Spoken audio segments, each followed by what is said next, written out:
Essa manhã, Juízes capítulo 6, há diversos temas da palavra de Deus que eu sou um tanto quanto atraído de forma assim, que me fascina, né?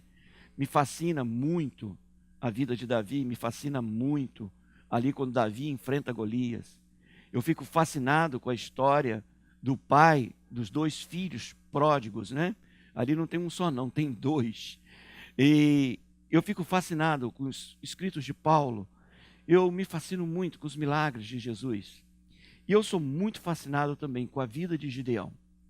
Eu amo quando eu vejo o texto de Juízes capítulo 6. Eu quero dividir esses primeiros versos com vocês. Porém, os filhos de Israel fizeram o que era mal aos olhos do Senhor. E o Senhor os deu nas mãos dos midianitas por 7 anos. E prevalecendo a mão dos midianitas sobre Israel, fizeram os filhos de Israel para si, por causa dos midianitas, as covas que estão nos montes, as cavernas e as fortificações. Porque sucedia que, semeando Israel, os midianitas e amalequitas, e também os do Oriente, contra ele subiam, e punham-se contra ele em campo, e destruíam os frutos da terra, até chegarem a Gaza. E não deixavam mantimento em Israel, nem ovelhas, nem bois, nem jumentos, porque subiam com seus gados e tendas, vinham como gafanhotos em grande multidão, que não se podia contar, nem a eles, nem aos seus camelos, e entravam na terra para destruir. Assim Israel empobreceu muito pela presença dos midianitas. Então os filhos de Israel clamaram ao Senhor. E sucedeu que, clamando eles ao Senhor por causa dos midianitas, enviou-lhes o Senhor um profeta que lhes disse: assim diz o Senhor, Deus de Israel: do Egito eu vos fiz subir e vos tirei da casa da servidão. Livrei-vos das mãos dos egípcios e da mão de todos quantos vos oprimiam, e os expulsei de diante de vós, e vos dei a sua terra. Também eu vos disse: eu sou o Senhor vosso Deus. Não temais aos deuses dos amorreus, em cuja terra habitais, mas não destes ouvidos à minha voz.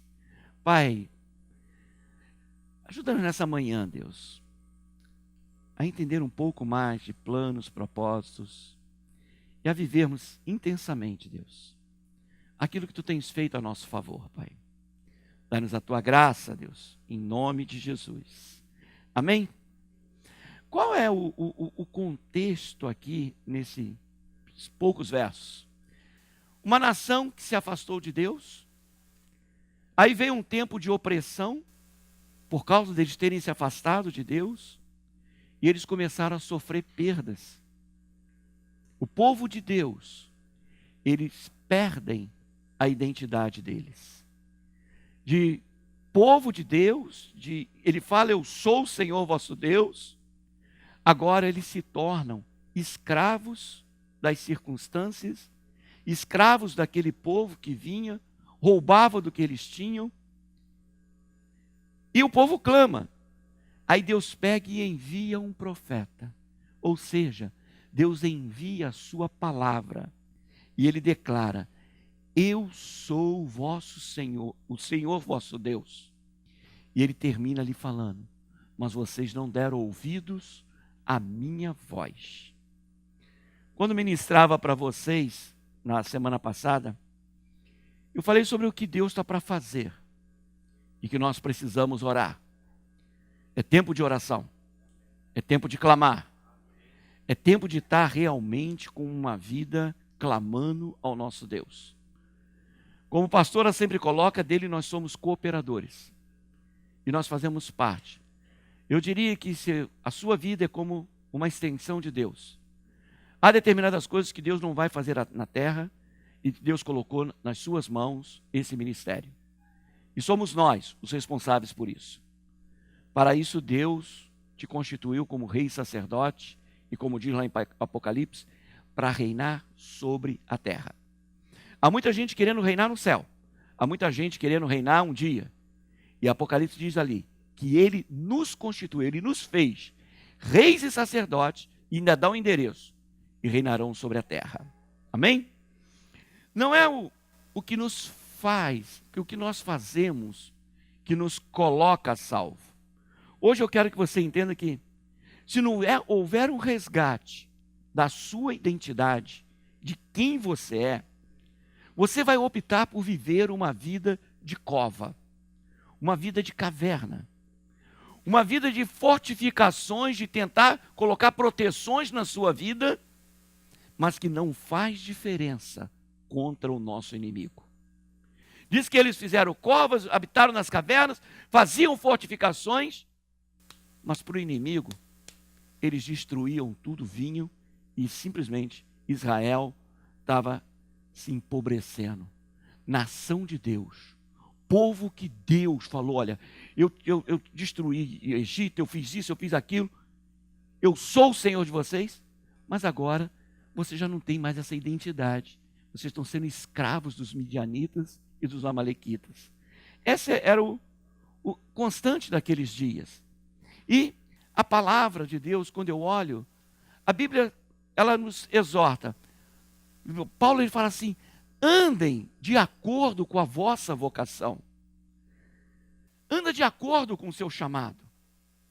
A palavra de Deus nos garante que nós fomos nascidos de novo. Teve uma pessoa ontem, como que ela fez a colocação?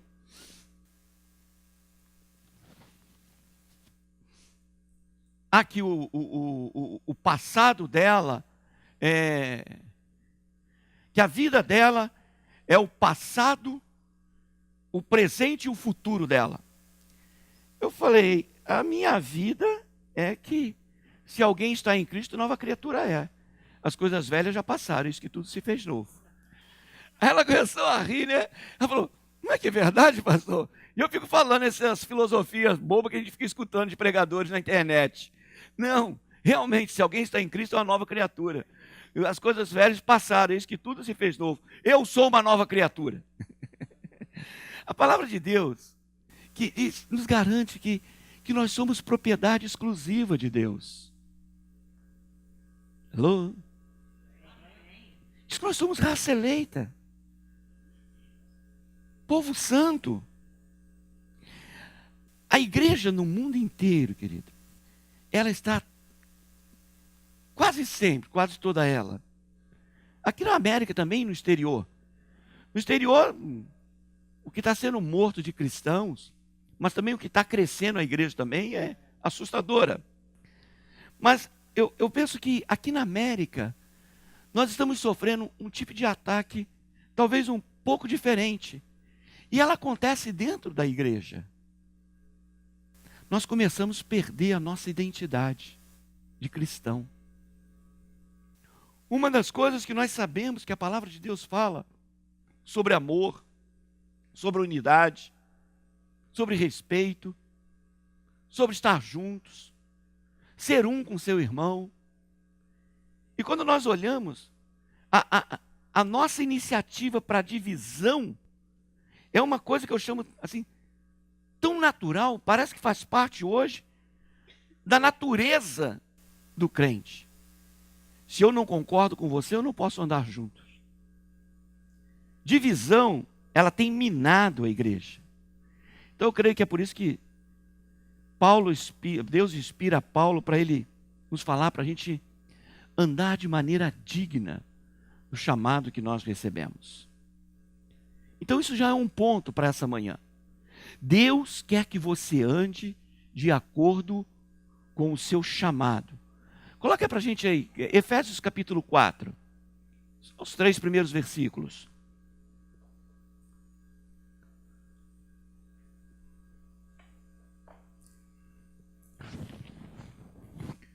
Rogo-vos, pois eu, preso do Senhor, que andeis como é digno da vocação com que foste chamado. Verso 2. Com toda humildade e mansidão, com longanimidade, suportando-vos uns aos outros. Suportando-os aqui não é aturando, não. É sendo sustentação, suporte, né? Ah, Paulo falou que eu tenho que aturar o pastor Marcos. Não, não é isso não. É sustentar, é manter erguido, né? Continuando, verso 3. Procurando diligentemente guardar a unidade do Espírito no vínculo da paz. Qual era o problema ali de Gideão naquele texto? Faltava paz para eles, faltava segurança, faltava sustentação. Nada muito diferente do que a guerra que nós vivemos hoje. Mas o que significa viver essa vida digna do chamado que você recebeu? Nós temos vários exemplos à nossa volta do que é andar de acordo com o chamado. Você vê que você espera que um construtor, não às vezes no Brasil, mas um construtor, quando constrói um prédio, uma ponte, um viaduto, que aquilo ali vai ser sustentado e que ele vai obedecer às regras de engenharia e que aquilo não vai despencar quando a pessoa estiver dentro. Que o professor realmente ele ensine, formando nossas crianças para o futuro. É o mínimo que se espera de um professor. O pai que possa prover suporte e sustento para a família. É o que se espera de um pai. Isso é você ser aquilo que você é chamado para fazer. Mas, quando nós falamos de cristãos, há marcas bem claras que nos mostram como é viver uma vida digna do seu chamado. Quando nós olhamos esse texto lá de Gideão que eu usei, olha quantas promessas estão inseridas naqueles poucos versos. E eles estavam vivendo uma situação totalmente diferente do que era o plano, propósito e o que Deus fez. Eles estavam vivendo uma vida totalmente diferente. Querido, hoje nós encontramos isso. Paulo exorta ali para a gente andar com humildade, andar com mansidão, com longanimidade, dando suporte um com o outro, procurando guardar a unidade. Então, quando eu olho lá aquela situação de Gideão, que contraste, querido. Aquele homem que estava escondido, trabalhando individualmente, malhando o seu trigo, guardando o seu trigo, e aquele homem que lidera depois 300 homens com ele, e que vai para o campo de guerra e traz libertação para Israel. Quando nós correspondemos à nossa identidade e o plano e o propósito que Deus tem para a gente vence os inimigos, a gente destrói as fortalezas do inimigo, e é o inimigo que tem que se bater em retirada. Hoje, a maioria dos cristãos, eles estão apavorados com medo do diabo, com medo das circunstâncias, com medo do dia mau. Ao invés do inimigo estar com medo deles, porque maior é aquele que está em nós, está uma coisa contrária. Nós perdemos a nossa identidade. E nós estamos vivendo uma vida desencorajada, uma vida circunstancial. Não estamos felizes. Ontem lá, no curso lá, cerca de 23 líderes, querido. Um povo de fé. Deus tem restaurado algumas coisas no meio deles. Foi um bom momento. Mas individualmente, na linguagem de cada um, você vê feridas, decepções, fazem parte da vida. Mas essas coisas não podem nos mandar. Não pode determinar quem nós somos. E às vezes nós estamos nos sucumbindo a essas situações, querido. Isso gera um clima de medo, de temor. O que será que vai acontecer, pastor? Eu tenho visto nesse tempo, querido, igreja com promessa, mas vivendo abaixo da linha estabelecida por Deus. O inimigo das nossas almas, ele está sempre investindo contra você. Mas você precisa saber quem você é e não andar escondido em cavernas. Não temer o dia mau. Saber que o teu Deus vai te livrar. Lembra quando Davi vai enfrentar Golias? E estava ali todo mundo com medo. Todo mundo especialista em pegar e conhecer o gigante. E aquilo que o inimigo falava era o que eles repetiam. Quantas vezes aquilo que o inimigo fala é o que nós repetimos? Aonde está escrito que Golias matou alguém? Ele só falava. E o povo, viu aquele homem. Davi chega. Assim como eu fiz com o urso ou com o leão, eu vou fazer com esse incircunciso também. Porque eu sei quem eu sou. E eu tenho aliança com Deus vivo. E eu faço parte do exército do Deus vivo, querido. Eu quero orar nessa manhã com vocês. Contra o espírito de medo. Satanás, ele tem saqueado a paz de algumas pessoas. Você fica preocupado com o trabalho. Você fica preocupado com contas.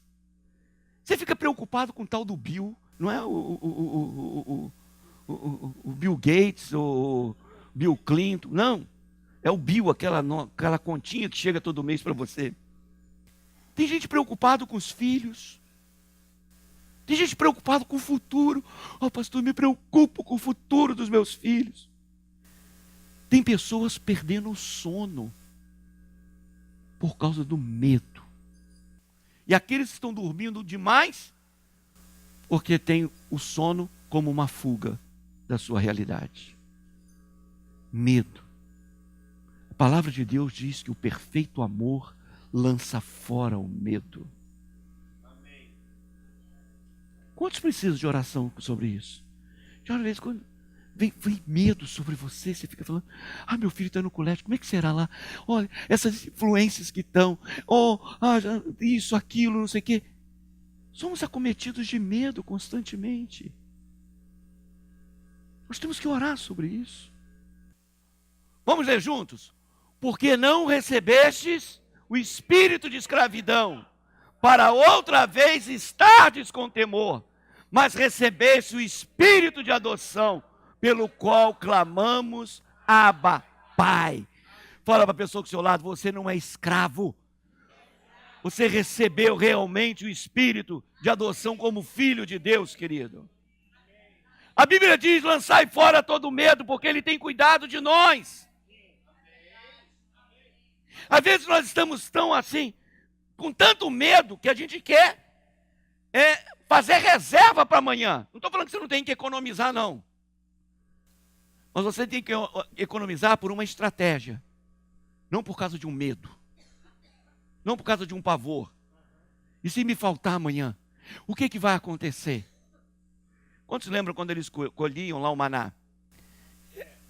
Era um para cada dia. Só no último dia que eles colhiam 2 porções. Então, a palavra de Deus diz, não ande ansiosos por coisa alguma. Vamos crer na palavra, querido. Agora, o que Gideão fez ali? Não foi iniciativa dele. Nós temos aprendido, Deus sempre toma a iniciativa. É Deus que sempre toma a iniciativa. Não é por causa dos seus lindos olhos azuis. É por causa da aliança que Ele tem com a gente. É por causa do amor dEle. Não é. O que precisou para mudar aquela situação? Gideão precisou ouvir a voz de Deus. Ele precisou ouvir a palavra de Deus. Quando você vê o final do verso 10, no capítulo 6 de Juízes, diz lá, não destes ouvido à minha voz. Constantemente eu ouço, pastor, eu quero ouvir a voz de Deus. Se você tem uma identidade em Cristo Jesus, você é alguém que você vai ouvir a voz de Deus. Como que eu posso ouvir a voz de Deus, pastor? Eu oro também nessa manhã, querido, para que seus ouvidos naturais sejam desobstruídos, para que você possa discernir a voz de Deus, e você não vai ter dúvida. Pastor, quando nós estamos ouvindo a voz de Deus, como podemos saber que Ele é aquele que está falando? Nós somos não muito diferentes de Gideão.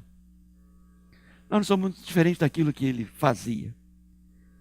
Disse lá que ele disse, Senhor, se agora eu tenho achado graça aos teus olhos, dá-me um sinal de que é tu que fala comigo. Quantas vezes Deus está falando tão claro e a gente ainda está como o Gideão? Ainda depois ele pediu ainda 2 vezes mais. Eu me lembro, da minha juventude, era o diácono, líder de jovens. Estava eu, a pastora, a gente estava fazendo um retiro. E ali de manhã, a gente ia ser ordenado a diáconos. Eu queria saber se era vontade de Deus ou não. E havia um monte de dúvida, né? E eu peguei a minha Bíblia, né? E subi para o monte lá e coloquei a minha Bíblia aberta. Falei, Senhor, amanhã, quando eu acordar, eu quero que em volta da Bíblia esteja tudo molhado e a Bíblia seca, né? E fui dormir, né? Aí de manhã levantou o Gideão lá, cheio de fé, né? E foi lá, quando eu subi no monte lá, estava tudo alagado, a minha Bíblia estava acabada. Molhou tudo. Aí Deus virou para mim. Já viu de onde que vem as suas ideias, né, Guto? Eu tenho certeza que ele estava falando isso ali agora com a Jamile.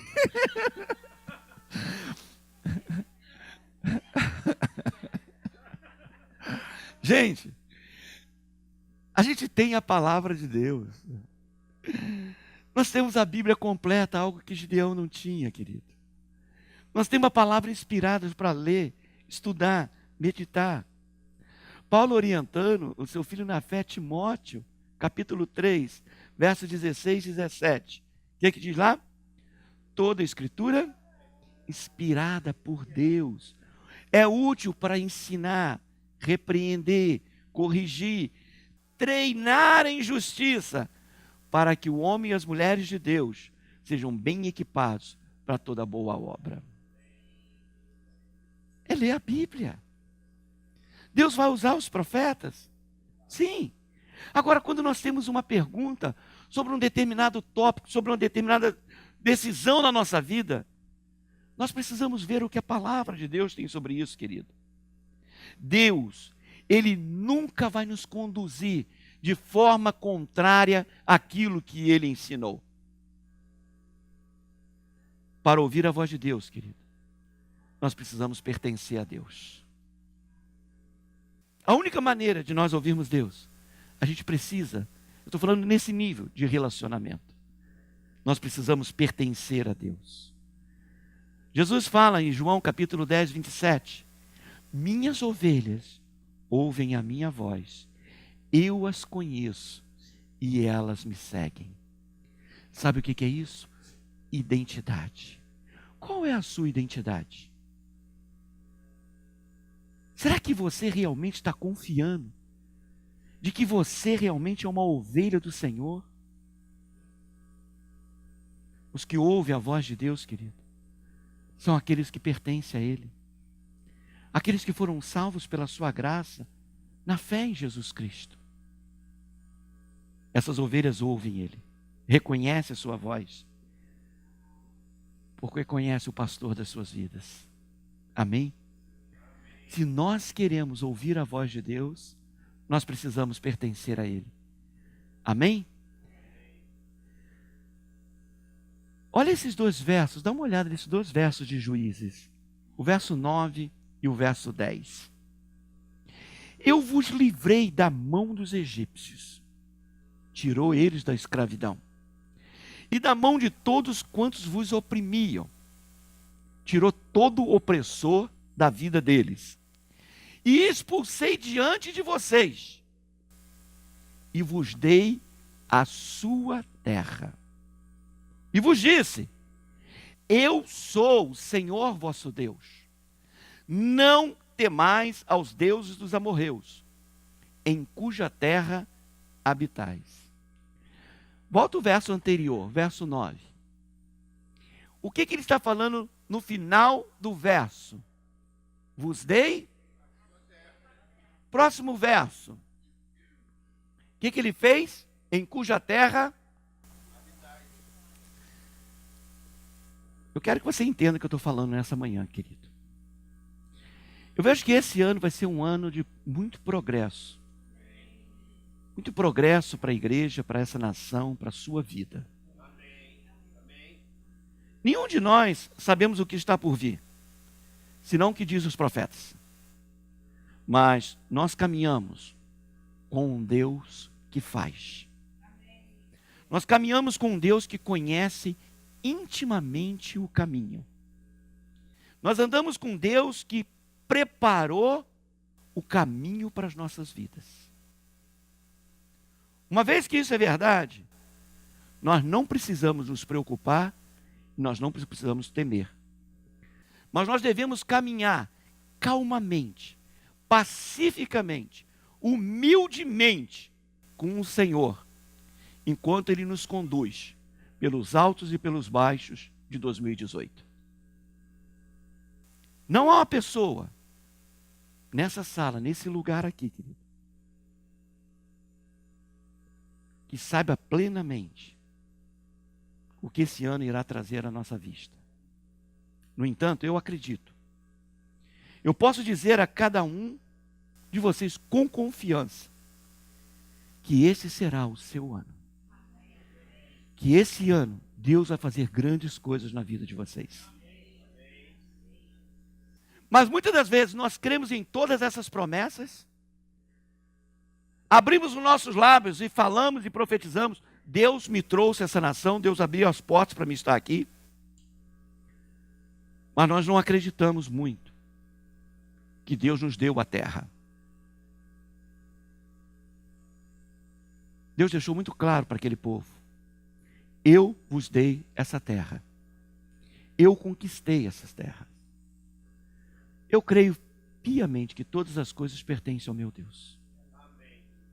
E quando Deus me trouxe essa nação, Ele me deu a minha possessão. Ele me deu a minha herança. Ele me deu a minha terra.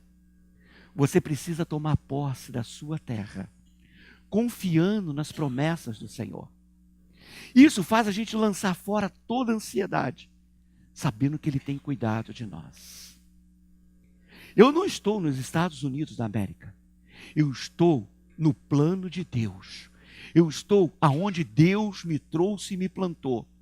Eu estou aonde Deus tem feito promessas para a minha vida. Eu estou estabelecido e com os meus pés firme nas promessas do meu Deus. E eu não somente canto isso, eu creio e vivo nisso. Deus vai chegar um tempo que Ele vai misturar ali as colinas com os vales, vai aplanar todas as coisas. E quando todas essas coisas que são consideradas da perspectiva do Senhor, planos e projetos, quando a fumaça desaparecer, a nuvem se for, quando a poeira baixar, você vai ver de fato, querido, que Deus te trouxe a um lugar de vitória, e um lugar de vitória em nossas vidas. Nós não precisamos temer o dia mau, porque quem tem conduzido a nossa vida é Deus. Quem te deu os seus filhos foi Deus. Quem te deu os seus netos foi Deus. Foi Deus que planejou e tem projetado a sua vida. Eu sou fruto do sacrifício de Cristo na cruz do Calvário. E Ele falou: assim como eu venci, vós vencereis. Você pode crer nisso? Que bom que tem alguns falando amém e crendo. Não estou querendo fazer você falar amém, não. Eu estou querendo simplesmente que você creia que você está no lugar certo, no momento certo, para o tempo certo de Deus. E Deus preparou esse ano para a tua vida. Deus preparou esse momento para a tua vida. E ninguém, não existe inimigo que possa impedir o que Deus tem para você. Não é o diabo que tem poder, é Deus que tem poder. É o Senhor que reina. E Ele vai cumprir o propósito dEle. Eu não vou temer o dia mau. A última canção que nós cantamos tem 2 linhas que fala sobre o medo. Vem para mim, enquanto eu vou continuando aqui. Ninguém, querido, eu não estou com isso dizendo para vocês que daqui para frente vai ser dias divertidos, não. Eu não estou falando para vocês que nós não vamos ter problemas. Mas o que eu estou dizendo nessa manhã, que esse ano será, em últimas palavras, em último lance, uma grande bênção para a sua vida. Lembre-se da promessa de Deus. Olha o verso que eu li no começo dessa reunião. Romanos, 2 Coríntios 2,14. Graças a Deus, que sempre nos faz triunfar em Cristo, e por meio de nós manifesta em todo lugar a fragrância do seu conhecimento. Qual é a linha que eu falei, Cristina? Não, da música. Olha o que está dizendo ali. O que é a canção que você cantou? Ele está silenciando todo o meu medo. Será que quando você cantou isso nessa manhã, você foi chamado a sua atenção para isso? Que Ele está silenciando todo o seu medo. Você não precisa temer o dia de amanhã. O teu Deus, aquele que fez o surdo ouvir, aquele que fez milagres, Ele vai silenciar todo o seu medo, querido. Você crê nisso, querido? Romanos 8,37 diz: mas em todas essas coisas, nós somos mais do que vencedores por aquele que nos amou. Fala para a pessoa, você é mais do que vencedor por causa daquele que te amou, querido. Mais um verso, 1 Coríntios 15, 57. Mas graças a Deus que nos dá a vitória por nosso Senhor Jesus Cristo. Eu não estou querendo dizer que geograficamente, não é porque você escolheu os Estados Unidos, é porque você escolheu Jesus Cristo. Se você tivesse ido para a África, você estaria recebendo essa mesma palavra. Se você tivesse ido lá para a Coreia do Norte, você estaria recebendo essa mesma palavra. Porque a palavra de Deus é uma só, querido. E é isso que acontece. Porque em Cristo Jesus, Ele nos dá a vitória. Amém? Se Deus me levasse para a Coreia, para a África, para aqui, para onde for, eu estaria crendo nessa palavra. Que Ele me plantou na terra, Ele me deu a terra, e quem estabelece os meus pés na terra é o Senhor Jesus, querido. Amém? O mundo pertence ao meu Deus. Todas as coisas pertencem a Ele. E se eu pertenço a Ele, tudo aquilo que é do meu Deus é minha herança, é meu direito, é meu, e eu não vou abrir mão, querido. Você pode profetizar isso nessa manhã sobre a sua vida? É meu direito, é meu direito. Deus está na minha vida e eu vou lançar fora todo medo. Eu vou ouvir a voz de Deus. Eu vou tomar a palavra de Deus. Eu vou me encontrar com Deus na sua palavra. E o Senhor vai me conduzir em vitória. Deus vai conduzir os seus pés, cada passo em vitória, querido. Essa é a vontade de Deus em Cristo Jesus. Não existe absurdo, não estou falando de um absurdo, não. Eu estou falando o que a palavra de Deus diz. Essa manhã, eu só estou falando para vocês o que diz a palavra de Deus, querida. 2018 vai ser um ano de vitória para você. Já tem sido vitória para algumas pessoas aqui nesse lugar. Vitórias claras. Mas as coisas ainda vão se tornar mais cristalinas para você. Amém? Deus é contigo. O Espírito de Deus está derramando coragem sobre você. Há uma unção de coragem para vir sobre você. E Deus quer te usar nesse tempo, querido. Lançando fora todo medo. Ele tem cuidado de nós. Vamos ficar de pé, vamos cantar essa última canção. Em nome de Jesus. Em nome de Jesus.